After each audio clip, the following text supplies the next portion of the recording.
Welcome to SJ little world. இன்றைக்கி முளை கட்டுறது எப்படின்றத பார்ப்போம். இன்றைக்கி நான் பட்டாணி எப்படி முளை கட்டுறதுன்ற வீடியோ தான் போட்டிருக்கேன். பட்டாணி எடுத்துக்கலாம். எடுத்து ஒரு டம்ளரில் அளந்து போட்டுடுறேன். நான் வந்து 2 பேர்த்துக்கு தேவையான அளவு நான் போட்டிருக்கேன். நீங்கள் 4 பேர் இருக்கீங்கன்னா அதுக்கு தகுந்த மாதிரி அளந்து போட்டுக்கலாம்.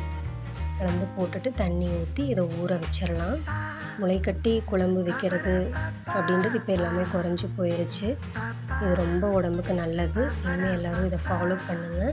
இது ரொம்ப ஈஸியான முறை தான். ஊற வச்சு நான் க்ளோஸ் பண்ணி வச்சுட்டேன். அண்டு அதே நாள் ஈவினிங் ஓப்பன் பண்ணி பார்த்தேன். நல்லா ஊறிருக்கு. இதை நல்லா வாஷ் பண்ணிவிட்டு எடுத்து ஒரு காய் வடிகட்டியில் நான் இதை போட்டிருக்கேன். ஒரு காட்டன் கிளாத் எடுத்துக்கலாம். அந்த காட்டன் கிளாத்தை நல்லா ஈரம் பண்ணி வச்சுக்கலாம். அதுக்கப்புறம் இந்த பட்டாணியை நல்லா ஸ்ப்ரெட் பண்ணி விடணும். அப்போ தான் வந்து அது டிஸ்டர்ப் இல்லாமல் நம்ம முளைக்கிறதுக்கு வந்து அது ஈஸியாக இருக்கும். அதனால் நல்லா ஸ்ப்ரெட் பண்ணி ஏகமாக ஃபுல்லாக ஸ்ப்ரெட் பண்ணி விட்டுட்டோன்னா நல்லா அப்படியே நின்றுக்கும்.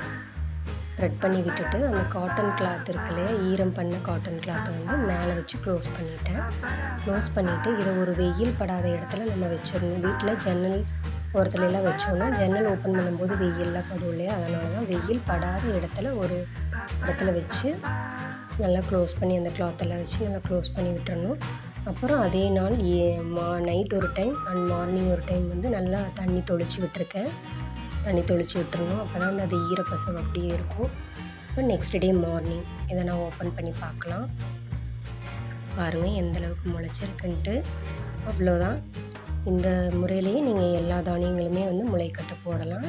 எந்தளவுக்கு முளைச்சிருக்கு பார்த்தீங்களா. இதை வாஷ் பண்ணி எடுத்து குழம்புக்கு யூஸ் பண்ணிக்கலாம்.